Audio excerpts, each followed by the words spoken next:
On a quiet weekday morning, millions of people do the same thing without thinking. They swipe a card, tap a phone, click, confirm, a coffee, a tank of gas, a monthly bill, a tuition payment, a mortgage, a balance that somehow ever seems to shrink as fast as it should. Debt is so common it can feel like the background noise of modern life, but it isn't noise. It's a signal, a system, and for those who sell it, a remarkably consistent source of profit, often more dependable than selling anything you can hold in your hands. This is not a story about villains in dark rooms. It's a story about incentives that compound, institutions that endure, and a simple invention that turned time itself into a tradable asset. In the next hour, we're going to follow debt from the ancient world to the dawn of modern finance. We'll meet rulers and merchants, farmers and soldiers, lenders and lawmakers. And we'll meet someone like you. His name is Daniel Carter. Act 1, Scene 1. The man who did everything right, Daniel Carter, is not a cautionary tale. He is, in many ways, the opposite.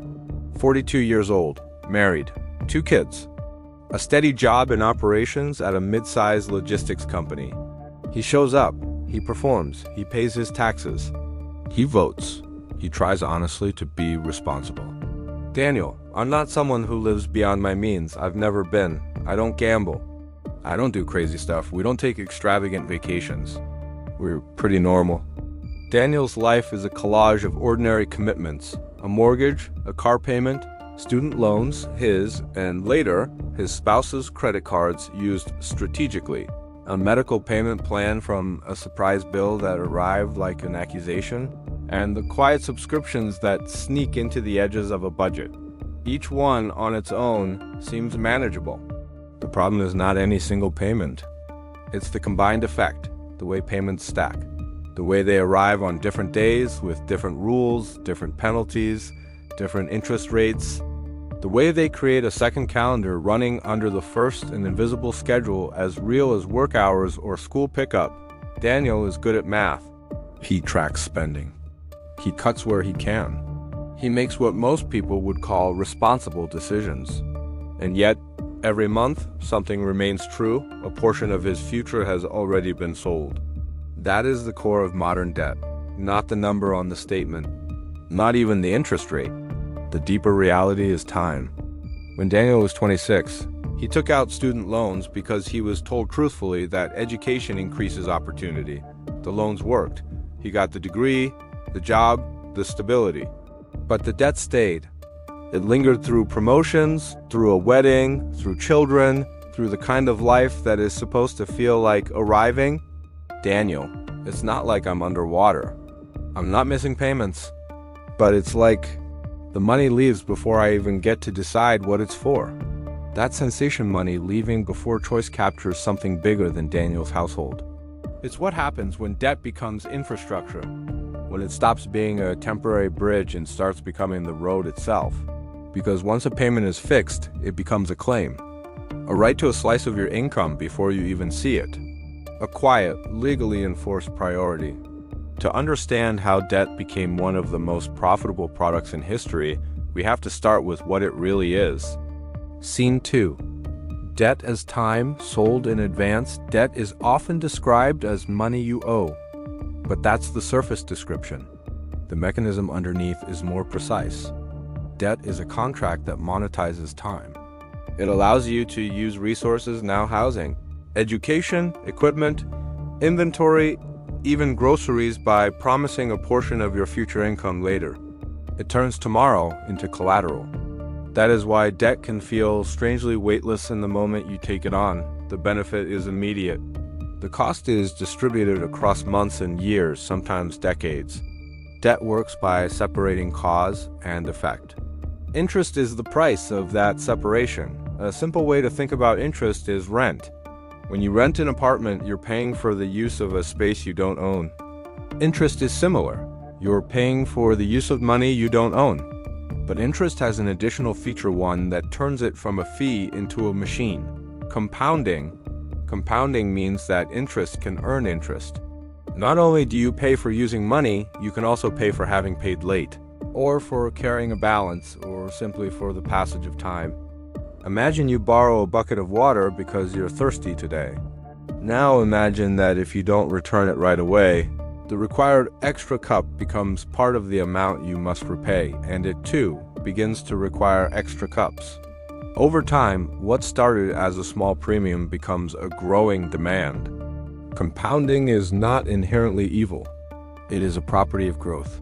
It describes how savings can grow, how investments can build, how a business expands when profits are reinvested. Compounding is a neutral force. But when compounding is applied to obligations, especially obligations backed by law, it becomes one of the most reliable engines ever built. A lender doesn't need to guess what a borrower will want next year. The contract already specifies what the borrower must pay. That predictability is valuable. It makes debt not only a relationship, but a product, and products can be sold. That is where Daniel's story becomes everyone's story, because the most important transformation in the history of debt is not that people borrowed. People have borrowed for as long as they've lived together. The transformation is that debt claims became transferable, tradable, turning obligations into assets. But to see how we got there, we have to leave Daniel's kitchen table and go back to the beginning, back to the first records of people owing one another time. Act 2, Scene 3, when debt first became a crisis. The earliest written records we have are not poems or love letters. They are accounts, lists, tablets recording who owed what to whom. In ancient Mesopotamia, thousands of years ago, debt was already a feature of organized society. Farmers borrowed seeds and tools. Households borrowed grain to survive a poor harvest. Temples and palace administrations extended credit and collected repayments. Trade created promises. Promises created ledgers. Debt in these societies often wasn't about luxury, it was about survival. And because survival is non-negotiable, the consequences of falling behind were severe. If a harvest failed and a farmer couldn't repay, the debt did not politely disappear. In many cases, the debtor could lose land, livestock, or freedom. Debt could turn into servitude. A household might give a family member, sometimes a child, into labor to settle what was owed. That wasn't a dark exception. It was a structural risk of early credit systems. When obligations are enforceable and shocks are common, drought, disease, war, debt can concentrate power quickly. Ancient rulers noticed the pattern early. Too much debt could destabilize society, because when a large share of farmers lose their land, the state loses more than taxpayers. It loses food security. It loses soldiers. It loses legitimacy. This is why, in various ancient societies, rulers sometimes declared periodic debt relief cancellations, amnesties, resets. These were not acts of charity. They were acts of governance. They had a logic. If the debt burden becomes too heavy, the social order breaks. Better to erase some obligations than to watch the economy collapse under them. This is one of the oldest open secrets of debt. It is both a tool and a threat. It can build and it can break. And that leads to our first open question, one we will return to later. If debt relief was once considered a practical necessity, why did modern societies shift toward the idea that most debts should never be forgiven? Scene 4, DEBT, property, and the price of enforcement. Debt isn't powerful because people borrow. It's powerful because societies enforce repayment. A debt contract is only as strong as the institutions behind it. Courts, laws, officials, police. The cultural expectation that repayment is moral and default is shameful. The moment debt becomes enforceable, it becomes more than a personal agreement. It becomes a form of property. If someone owes you, that obligation has value. It can be counted, transferred, inherited, pledged. It can become an asset you rely on, even if you never meet the borrower again. But there's a trade-off. Strong enforcement makes credit easier to offer because lenders feel protected. Yet strong enforcement also increases the risk of cascading loss for borrowers when conditions change. If repayment is rigid, then shocks become crises. Ancient societies often lived with that tension directly. Some leaned toward strict enforcement. Others leaned toward periodic relief. This tension isn't ancient history, who want reliability with the interests of society who needs resilience. The modern world did not eliminate this tension. Scene 5. Greece and Rome. Debt as politics. In classical Greece, debt could be political tinder. In Athens, for example, debt burdens and land loss contributed to social conflict. When obligations concentrate, the result is not only economic inequality. It's a struggle over who gets to set the rules. Reforms emerged that, in various ways, tried to prevent debt from swallowing the citizen body. The logic was consistent. A city cannot function if too many citizens become permanently dependent. Debts could drive unrest, and the question of relief became a recurring conflict between social classes. Creditors sought enforcement. Debtors sought breathing room. Politicians navigated between them, sometimes using debt policy as a weapon. What matters here is not the specific laws, which changed across centuries. What matters is the recurring mechanism. In good times, credit expands. In bad times, borrowers default. Creditors push for enforcement. Society risks fracture. Leaders choose, soften the blow or harden the rules. Debt is never purely economic.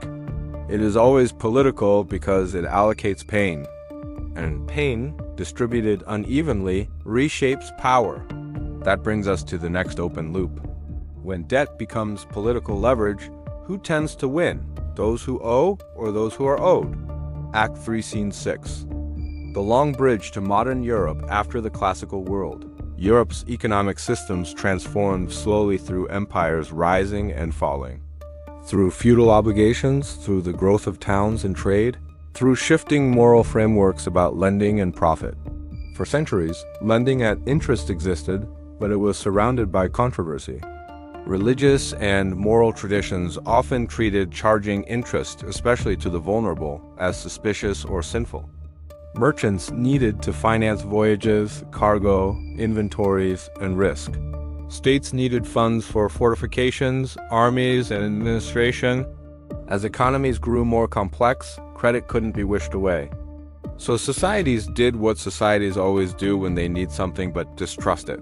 They built rules, exceptions, and workarounds. Over time, what began as tolerated necessity turned into standardized practice.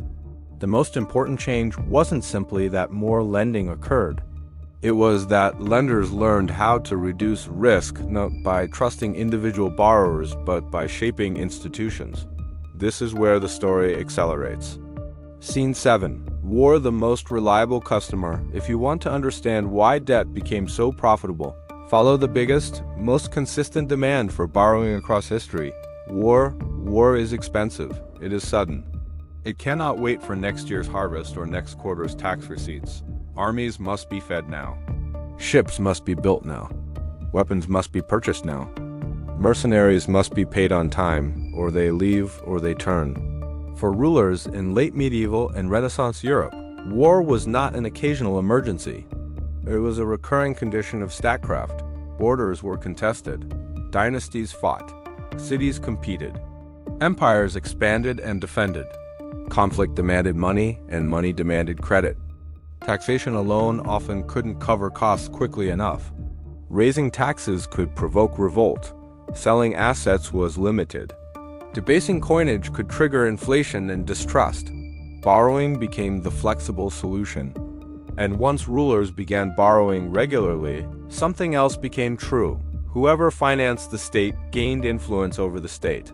This is not conspiracy. It's arithmetic. If you lend to a government, you are not merely a vendor. You are a strategic partner. You can negotiate terms. You can demand privileges. You can become indispensable. In Renaissance Italy, merchant bankers became experts at this.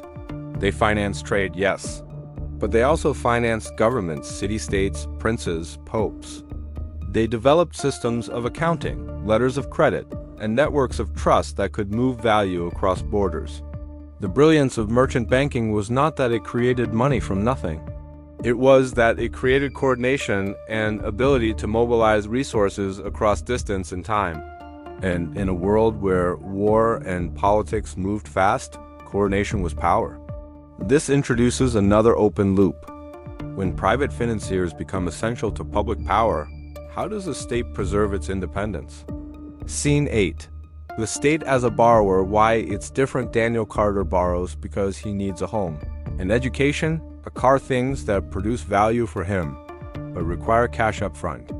His debt is personal. It ends with him. If he fails to pay, the consequences are immediate and intimate. A government's borrowing is different. Not always in morality, but in mechanics. Governments are uniquely powerful borrowers for a simple reason. They can compel revenue, they can tax. A merchant's promise to repay depends on profit. A farmer's depends on harvest. Daniel's depends on wages. A state as depends on the entire productive capacity of the society it governs and on its legal authority to claim a portion of that production. That makes sovereign debt, government debt, an unusually durable asset, not risk-free. Governments can default. They can collapse. They can lose wars. They can be overthrown. But compared to most borrowers, states have a deeper reservoir, the ongoing activity of millions of people. This is why the largest borrowers historically are often governments. Not because governments are inherently reckless, but because their needs can be enormous and immediate, especially in war, and because their repayment capacity can be stretched across generations. Sovereign borrowing also has another feature that makes it powerful. Governments don't just borrow for projects that generate direct revenue. They borrow to survive, to fight, to maintain order, to invest, to respond to crises, sometimes to cover past borrowing. That means sovereign debt can become permanent not always by design, but by momentum. A household aims to pay off a mortgage and own a home. A state may borrow, refinance, and roll over obligations indefinitely because the state itself is designed to endure. This is the seed of a transformation that will reshape the modern world. But before we get there, we need to understand how lending to governments evolved from an elite arrangement into a market, something organized, standardized, and scalable. Because scalability is where profit becomes history-changing. Scene 9. When debt becomes a market. In the early phases of government borrowing, loans could be personal and political, arranged among elites. Secured by specific revenues, enforced by reputation and power. Over time, a crucial innovation began to take shape. The idea that a government's promise to repay could be represented in instruments, documents, claims, annuities, bonds that could be bought and sold. This matters more than it seems. A loan between two parties is limited by their relationship, but a transferable claim can circulate. It can be traded to someone else for cash. It can be divided, bundled, and priced by the confidence of the crowd. Transferability turns a debt into an asset with liquidity, and liquidity is what invites participation. Once a debt claim can be sold, people who do not want to lend long-term can still lend, because they can exit by selling the claim to someone else. That reduces the perceived risk, which expands the supply of credit, which lowers borrowing costs, which encourages more borrowing. This is the feedback loop that begins to make debt feel less like an emergency tool and more like a standing resource. It also creates something new, a public price of confidence. When debt instruments trade, their price rises and falls with trust. In effect, markets become real-time referendum machines on a borrower's reliability. For governments, that can be stabilizing discipline by scrutiny. It can also be destabilizing panic by rumor. Either way, the emergence of markets changes who holds power. A ruler can bargain with a banker, but a ruler cannot bargain with a market in the same way. A market demands terms, and it rewards credibility. This raises another open loop, one that will become central in Part 2. When governments begin borrowing through markets, who ultimately governs whom? Scene 10. Daniel's ledger and the ancient pattern. Back in Daniel Carter's world, the story feels personal. A mortgage rate, a refinancing decision, a monthly minimum payment, a credit score, a student loan servicer, a car note. But Daniel's experience is not separate from the history we've just traced. It's the modern expression of the same mechanisms. Debt as time, sold forward, interest as the price of access, compounding as the accelerant, enforcement as the foundation, markets as the multiplier, Daniel doesn't wake up thinking about medieval war finance. He thinks about childcare costs. He thinks about groceries. He thinks about getting his kids into a good school district and keeping the car running. Yet his life sits downstream from centuries of institutional learning about how to make obligations predictable, tradable, and profitable. Daniel, sometimes I look at the total we've paid over the years and I'm like, how is the principal still that big? How is that possible? It's possible because debt isn't simply a number. It's a design. And by the time Daniel is signing documents at a closing table, the design has been refined across generations to do one thing very well: convert uncertain futures into dependable streams. The people who built this system didn't need to conspire. They only needed to respond to incentives, fund wars, stabilize states, manage risk, seek returns, enforce contracts, create instruments, build trust, attract capital. Step by step, the machinery formed. And now it hums beneath modern life. Act 4, Scene 11. The approaching breakthrough by the late medieval and Renaissance period. Europe was approaching an institutional turning point. Trade networks widened, cities rose, new financial techniques spread, banking houses gained sophistication. Governments borrowed again and again, not always because they wanted to, but because the structure of competition demanded it. In this environment, one solution began to look especially attractive. Not a one-time loan, not a temporary arrangement, but something enduring.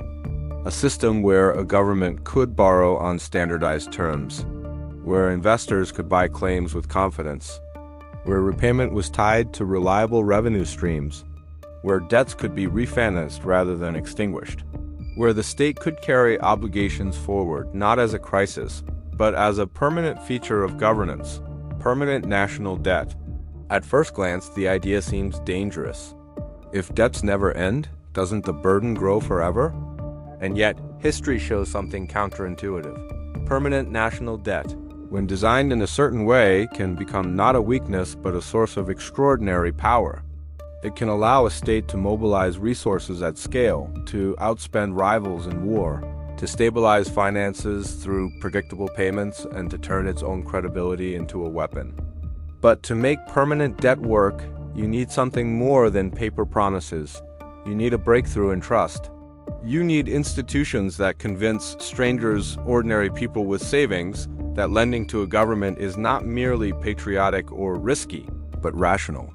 You need organized bond markets, reliable taxation, credible repayment mechanisms, and a political settlement strong enough to reassure investors that tomorrow will still recognize yesterday's contracts. In other words, you need the modern architecture of public credit. And once that architecture exists, debt stops being just a tool of survival. It becomes a product scalable, tradable, and immensely profitable. Scene 12. Open loops questions we can't answer yet. That trace debt from survival loans carved into clay to the sophisticated war finance of Renaissance Europe. We've seen why rulers sometimes erased debts to prevent collapse and why enforcement made credit powerful. But several questions remain questions that will guide what comes next. If debt relief was once a practical necessity, how did permanence become the norm? When private capital becomes essential to state power, who sets the terms?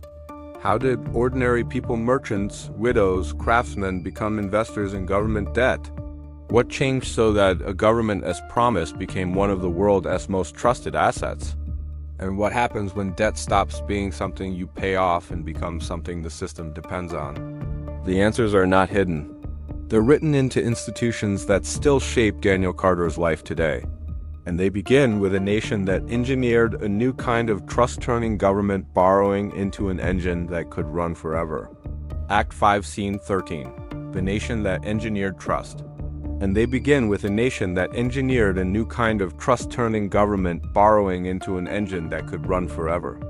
In late 17th century Europe, lending to kings and states was not new. What was new was the attempt to make sovereign borrowing predictable, standardized, and credible enough that strangers, people who would never meet the borrower, would still hand over their money. For centuries, the fundamental problem had been simple. The borrower was sovereign. A merchant could be hauled into court. A farmer could lose land. Daniel Carter can be reported to credit bureaus, sued, and have wages garnished. But a king could change the rules. A ruler could delay, default, or renegotiate in ways that were less negotiation than command. Investors had learned this the hard way. Defaults were not rare accidents. They were recurring features of early state finance. And each default raised the price of the next loan. The state paid more, borrowed shorter, and lurched from crisis to crisis. So the question became, what would make a government's promise believable?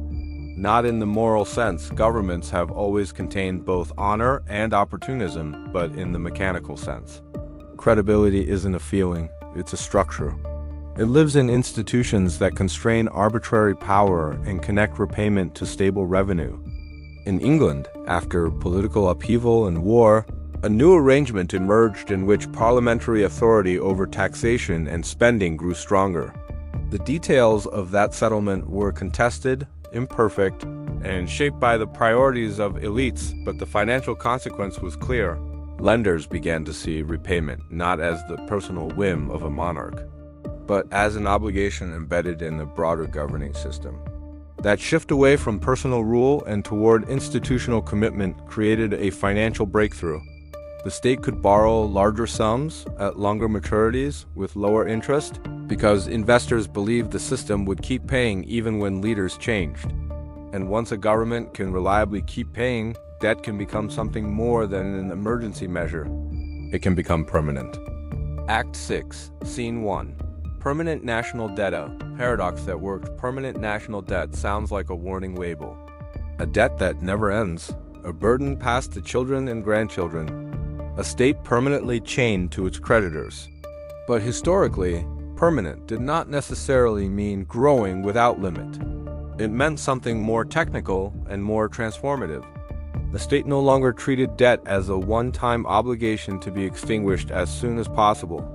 Instead, it treated debt as a standing instrument funded and serviced through regular payments, and often rolled over through refinancing. Rather than repaying the entire principal on a fixed date, the state promised something investors loved: a dependable stream. A payment schedule anchored to tax revenue. This changed the relationship between government and lender. Earlier sovereign loans often depended on the ruler's circumstances. Win the war, collect the taxes, then repay if possible. Under the new logic, the state aimed to make repayment routine almost boring. Boring is valuable. Boring means predictable. Predictable means tradable. Tradable means scalable. Because the institutional goal changed, ancient debt relief had often been a tool to prevent social collapse when household debt threatened the citizen base, when too many farmers lost land, when too many families fell into servitude, when the economy could not reproduce itself. But sovereign debt, structured as a funded and widely held obligation, served a different purpose. It became a foundation for state power. It allowed governments to mobilize resources quickly and repeatedly, especially for war, without triggering immediate tax revolts. And as states grew stronger and more administratively capable, they could manage the social consequences of enforcement in ways ancient rulers often could not. They built bureaucracies. They created courts and procedures that turned repayment into routine governance rather than episodic crisis. Debt relief did not disappear. It changed forms. Instead of periodic cancellations announced by rulers, modern systems lean toward restructuring, refinancing, and inflation methods that can reduce the real burden of debt without declaring a clean slate. These are not always humane or fair. They are simply less disruptive to the credibility machine. Because once a state depends on trust to borrow cheaply, the cost of forgiveness rises. Not morally, financially. A government that cancels debts risks losing the very credibility that makes its borrowing powerful. So permanence won, not because compassion vanished, but because credibility became strategic. That is the first major institutional turn. The state learns how to make its promises bankable. The second turn happens when those promises become a market. Scene 2. When a promise becomes an asset. A debt contract is a claim. And a claim, if enforceable and predictable, can be owned like property once the state's obligations were standardized enough. Investors could buy a claim not because they had a relationship with the government, but because they trusted the system to keep paying. And when many investors can hold similar claims, those claims can be exchanged. A bond is a simple idea with enormous consequences. It turns a borrower's promise into a portable asset. You can buy it. You can sell it. You can hold it for income.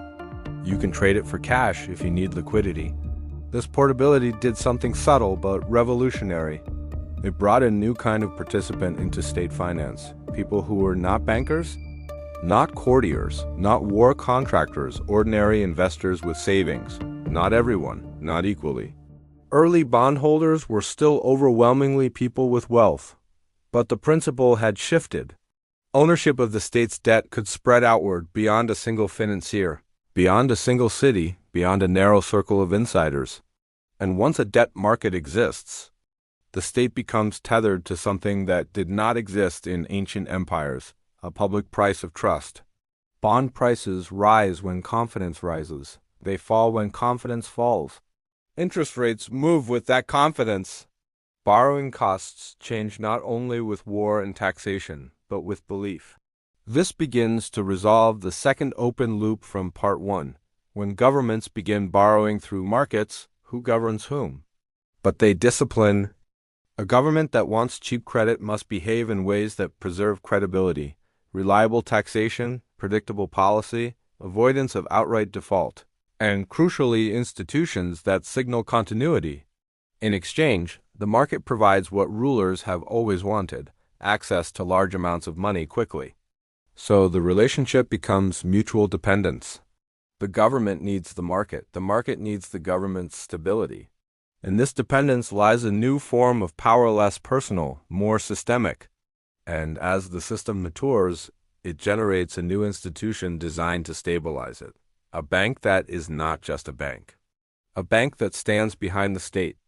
Act 7, Scene 1, The Evolution of Central. Banking, a public-private engine. The idea of a central bank did not arrive fully formed. It evolved from practical needs. Manage government borrowing.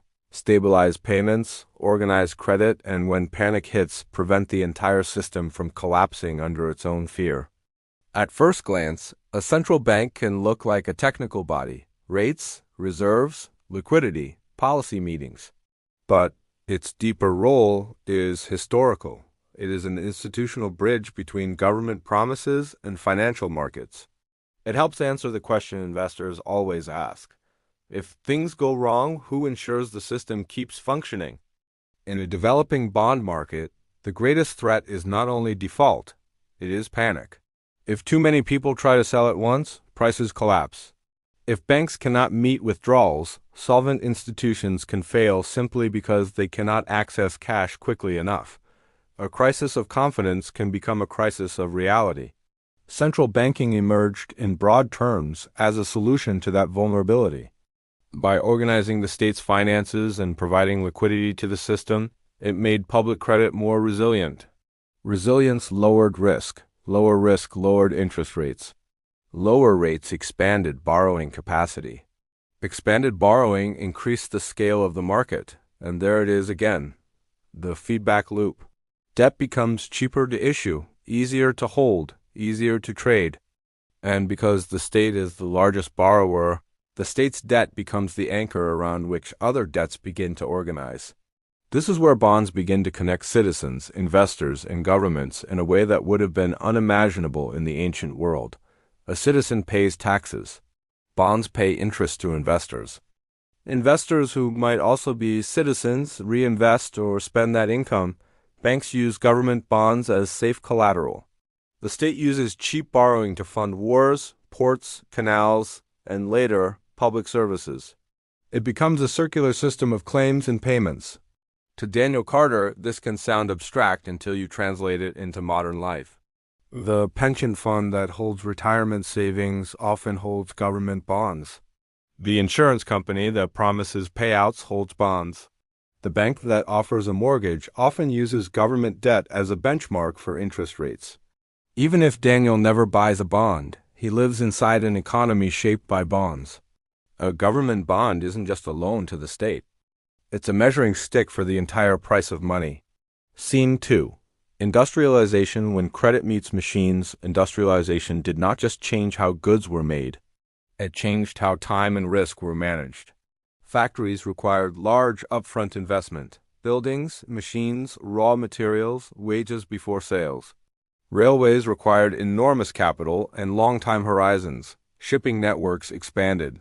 Cities grew, trade intensified.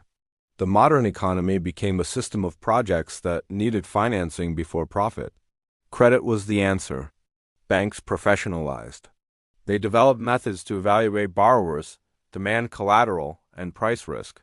They learned to distinguish between different kinds of lending: short-term loans for trade, longer-term loans for investment, and increasingly complex instruments designed to match cash flows to obligations. The goal was always the same: turn uncertain futures into manageable streams. Collateral became central, something the law recognizes. What changed during industrialization was scale. The number of borrowers expanded. The amount borrowed expanded. The institutions that could lend expanded.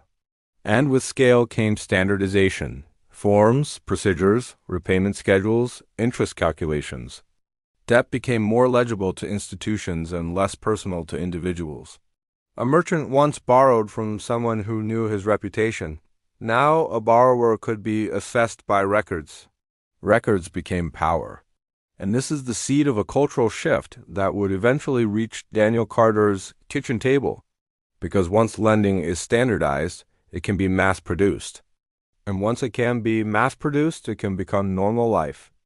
Act 8, Scene 1. Creditworthiness, the invention of a modern identity. Debt doesn't only measure what you owe. It measures what the system believes you can pay. Creditworthiness is a modern identity layered on top of the older ones. Not your name, not your citizenship, not your profession, but your reliability as a payer. It is a score, an assessment, a reputation translated into numbers and categories. This is where household borrowing begins to change character. Earlier in history, most ordinary people borrowed informally, from family, from local lenders, from merchants. Households often avoided formal debt because the consequences could be harsh and the opportunities limited. But as financial institutions grew, they found something important. Households were not just borrowers of necessity. A home, education, a safer neighborhood, a reliable car, a better future. When credit can be offered at scale, it can be offered as a path. A mortgage is a good example. In simple terms, it is a way to purchase a home by turning decades of future income into present access. For many families, it becomes the gateway to stability. It also creates a long-term claim, a steady stream of payments, an obligation that structures adult life. Over time, borrowing for a home becomes not unusual but expected, a marker of responsible adulthood. Consumer credit follows a similar pattern. It begins with installment plans and store credit ways to sell goods to customers who cannot pay up front. And with each expansion, debt becomes less like an emergency bridge and more like a default setting. This is not only because lenders want profit, though they do. It is also because modern economies begin to rely on consumption, and consumption relies on purchasing power. Credit supplies purchasing power ahead of wages. Once again, time is being monetized. But now it's being monetized at scale. Scene 2. Daniel Carter meets the machine. Daniel Carter's mortgage did not appear in a vacuum. It arrived after centuries of institutional evolution that made long-term household debt both possible and culturally acceptable. When Daniel applied for his mortgage, he experienced the system's modern face: documentation, interest rates, fixed terms, a credit score, a pre-approval letter, a closing date. Daniel, they asked for everything. Pay stubs, bank statements, tax returns. It felt like an interrogation, but I also understood it. They're handing you a lot of money. What Daniel felt without naming it was the professionalization of trust. A lender doesn't need to know Daniel personally. It needs to know his data. It needs to quantify risk. Daniel, the weird part is, it's like they decide who you are. A number. And that number decides what you pay. This is where Daniel's personal experience connects directly to the historical machinery. In the ancient world, debt could lead to servitude and social breakdown, forcing rulers into periodic relief. In the early modern era, sovereign debt becomes funded and permanent because the state builds credibility. During industrialization, banks learn to standardize risk and collateral. And in the modern era, households become borrowers not only when desperate, but as a normal route to stability. He did everything right, and yet he feels the invisible drain because the system is designed to pull predictable streams from millions of lives, not by trickery. By architecture, a mortgage is not just a loan. It is a long-term revenue instrument backed by property law. Daniel doesn't see that ecosystem. He sees his monthly statement. But behind that statement is a world in which debt has become one of the most reliable ways to turn uncertainty into income. And when something becomes reliable income, it becomes attractive to investors, which leads us to the next turning point. Because once investors want more of those streams, the system looks for a way to manufacture them faster. Act 9, Scene 1. Banking systems and the business of risk banks are often described as places that hold money. But their central business is risk transformation. They take short-term liabilities like deposits that can be withdrawn and turn them into longer-term assets like loans that are repaid over years. This creates a maturity mismatch, a vulnerability that can trigger bank runs. To survive, banking systems develop safeguards, reserves, regulations, lender of last resort functions, deposit insurance in some eras and places, and central bank liquidity facilities. But the deeper point is that modern banking is built to expand credit while managing the danger of collapse. To expand, banks need confidence. Confidence in borrowers, confidence in collateral values, confidence in legal enforcement, confidence in the broader economy. So banks become deeply intertwined with the state. Not only because the state regulates them, but because the state's own debt becomes a stabilizing asset for them, something safe to hold, something liquid to trade, something widely trusted. This intertwining creates enormous capacity, the ability to scale lending far beyond what any individual lender could do.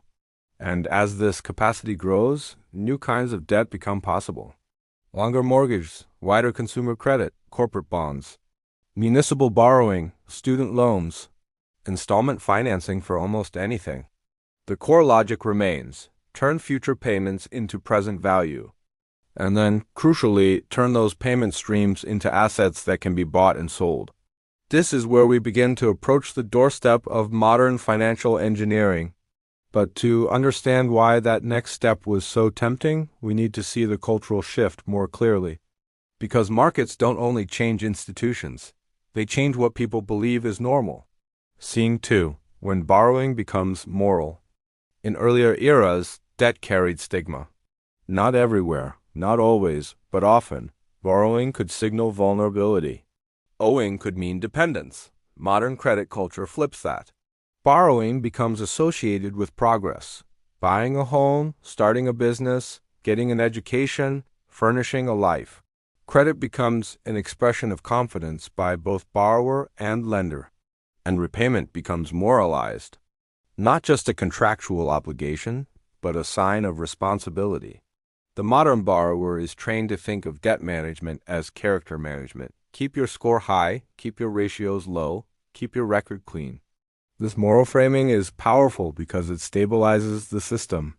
A system based on repayment works better when people internalize the obligation. That internalization is part of what makes debt so profitable. It reduces enforcement costs. It turns compliance into identity. Daniel, you feel like if you're behind, it's you. Like you failed. Even if it's because your kid got sick or your hours got cut, you still feel like it's on you. This is not an accident. It is a social technology that developed alongside financial technology. A culture that supports a credit economy. But culture and finance together create a pressure. If borrowing is normal, if stability requires credit, if adulthood is structured by payments, then the system has an incentive to keep expanding. And expansion introduces a new problem: limits. Banks can only hold so many loans on their balance sheets. Regulations and capital requirements constrain them. Risk accumulates. Liquidity becomes precious. So the system asks a question that will define the next era. What if we could take these loans, these streams of payments, and turn them into something else? Something lighter, something tradable, something that can be sold to investors, freeing the lender to make even more loans? That question leads directly to the next major open loop one that Part 3 will have to answer. When debt becomes something that can be packaged and sold, does anyone still feel responsible for what happens to the borrower? Have you ever looked at your credit card bill or student loan statement and just felt a little overwhelmed? You're definitely not alone. Debt is a huge part of modern life. But have you ever stopped to wonder where it all came from? It wasn't always about swiping a card or clicking buy now, pay later. The story of debt is actually a fascinating journey that stretches back thousands of years, and it tells us a lot about who we are as a society. Today, we're going to unravel the incredible transformation of debt from ancient promises to the complex financial world we live in now. It's a story of trust, power, and innovation that has shaped empires and continues to shape our daily lives. So let's rewind the clock, way back, even before the invention of coins. Imagine a small farming village about 5,000 years ago in Mesopotamia. There was no cash, no banks. How did people trade? Let's say you're a farmer and your harvest was bad this year, but your neighbor, a potter, had a great year. You need grain to feed your family. You could go to your neighbor and say, "Hey, can I get some grain now? I promise I'll pay you back with a portion of my harvest next year." That promise, that's the earliest form of debt. It was a social agreement built entirely on trust and community reputation. These weren't just casual promises. They were often recorded on clay tablets using cuneiform script. These tablets were the world's first IOUs, official records of who owed what to whom. It was a system that allowed communities to survive tough times and support each other. Debt was personal, it was tangible, and it was deeply woven into the fabric of social relationships. As societies grew into powerful empires like Rome, the nature of debt started to shift. With large-scale trade, massive armies, and huge construction projects like aqueducts and coliseums, personal IOUs just weren't enough. The state needed a more organized way to manage money. This is where things get interesting. The Roman state itself became the biggest debtor and creditor. They borrowed heavily to fund wars and public works, and they collected debts in the form of taxes. This era also saw the rise of early moneylenders, known as argentieri. These were some of the first professional bankers. They sat at benches in the forum, exchanging currencies and, more importantly, giving out loans. But these weren't friendly neighborly loans. They came with interest, sometimes at very high rates. Debt was no longer just a community tool. It was becoming a business, a way to generate wealth. And with that came new problems. People who couldn't repay their debts could face severe consequences, including losing their property or even their freedom. Debt was becoming impersonal and institutionalized. After the fall of Rome, Europe entered the Middle Ages, and the story of debt took another turn. The major religions of the time, particularly Christianity and Islam, had strong views on lending money at interest, a practice known as usury. It was often considered sinful. This didn't stop debt, of course, but it pushed the practice into the shadows or into the hands of specific groups who were permitted to lend. The Knights Templar, for example, developed a sophisticated early banking system for pilgrims traveling to the Holy Land, effectively creating an early form of travelers' checks. But for the average person, debt was often a dangerous trap, leading to a cycle of poverty. Kings and nobles, on the other hand, were constantly in debt, borrowing huge sums to finance their wars and lavish lifestyles, often from wealthy merchant families like the Medici in Florence.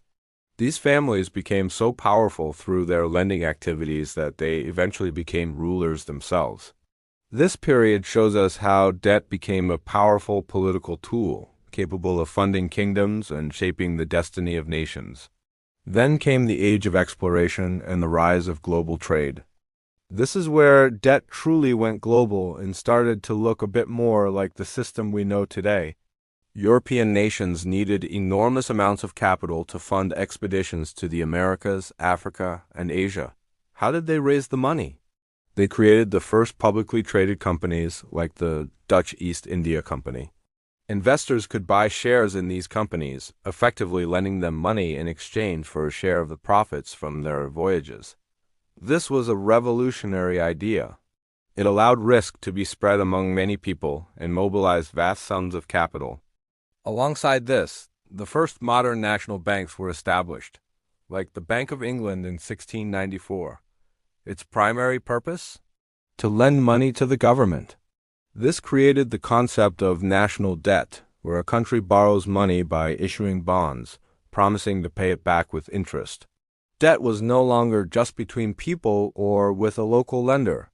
It was now a complex web of national and international finance. The Industrial Revolution in the 18th and 19th centuries supercharged this transformation. Factories, railroads, and new technologies all required massive investment. Banks and financial markets expanded rapidly to meet this demand. For businesses, debt became an essential tool for growth. Borrowing money was no longer seen as a sign of desperation, but as a smart business strategy to fund expansion and innovation. For individuals, however, life was often precarious. While the middle class began to emerge, many working-class people still relied on pawnshops or informal lenders charging exorbitant rates. But a shift was happening. The idea of consumer credit started to take root. Companies began to offer installment plans for larger purchases like sewing machines or pianos, allowing people to buy things they couldn't afford outright. This was the beginning of the consumer debt culture we are so familiar with today. The very idea of the American dream, owning a home and living a comfortable life, became increasingly tied to the ability to take on a mortgage. And that brings us to the 20th and 21st centuries, where debt has completed its transformation into a digital, global, and deeply personal phenomenon. The invention of the credit card in the 1950s was a game changer. It disconnected the act of spending from the physical reality of having cash in your pocket. Suddenly, a small piece of plastic represented a line of credit, a pre-approved loan you could access anytime, anywhere. Then came the internet and digital banking. Now, we can apply for a loan from our phone, get a mortgage online, and rack up debt with a single click. We have student loans that finance our education, auto loans for our cars, and countless buy now, pay later services integrated into our online shopping. Debt is now more accessible, more convenient, and more integrated into our lives than ever before. It fuels our economy, enabling consumption and investment on a massive scale. But this convenience comes with new complexities and risks. The 2008 financial crisis, triggered by a collapse in the subprime mortgage market, was a stark reminder of how interconnected and fragile this global system of debt can be. So, what does this long history tell us? It shows that debt has always been a double-edged sword. On one hand, it's a powerful tool for progress. It has built empires, funded exploration, fueled industrial revolutions, and allowed individuals to invest in their education and homes. It's based on a fundamental human concept, a promise about the future. But on the other hand, it has always carried risks. It can create cycles of poverty, lead to financial instability, and concentrate power in the hands of the few. The core tension that existed in that ancient Mesopotamian village, the balance between trust and risk, opportunity and obligation, is still with us today, just on a much, much larger and more complex scale. Understanding this history doesn't just tell us where we've been. It helps us navigate the world we live in now. It encourages us to be more mindful about our own relationship with debt and to think critically about the role it plays in our society. From a clay tablet in Sumer to the smartphone in your pocket, the form of debt has changed dramatically. But its essence, a promise between today and tomorrow, remains the same. It's a story that's still being written, and we are all characters in it. Thanks so much for joining me on this journey through time. If you found this interesting, don't forget to hit that like button and subscribe for more deep dives into the concepts that shape our world. I'd love to hear your thoughts in the comments below. See you in the next video. The next era begins when the financial world discovers it can turn Daniel Carter's monthly payments into something that can be sliced, packaged, sold, and multiplied until the entire system depends on debt continuing to grow. That transformation is securitization, bundling thousands of loans, mortgages, auto loans, credit card balances, then selling claims on the future payments to investors. Daniel still pays each month, but the right to receive those payments can move through a chain of companies he'll never meet. I got a letter saying my loan was being serviced by someone new, same loan, different name, and you're just supposed to keep paying. To the borrower, it's a bill. To the system, it's a cash flow stream valuable because it's scheduled, enforceable, and capable of compounding. And once that stream can be turned into a product, the incentives shift. A lender that used to live with a loan for decades can now sell it. The goal quietly evolves from making a good loan to making a sellable loan. Securitization stretches responsibility across a long chain, borrower to servicer, servicer to trust, trust to investors. Each link follows procedures and collects fees. The distance makes the system efficient and can also make it indifferent. This resolves one of the questions we planted earlier. When debt is packaged and sold, does anyone still feel responsible for what happens to the borrower? Responsibility doesn't disappear, it fragments. Each participant can point to rules and say, "We did our part." The borrower, meanwhile, remains attached to the schedule. To sell complex bundles of loans, markets needed shorthand. Risk was translated into ratings and fed into models' assumptions about default rates, diversification, and what would happen if the economy turned. Models are not inherently dishonest, they're tools. But when the model becomes the substitute for understanding, confidence can expand faster than reality can support. This resolves the second question from Part 2. What happens when trust is replaced by models?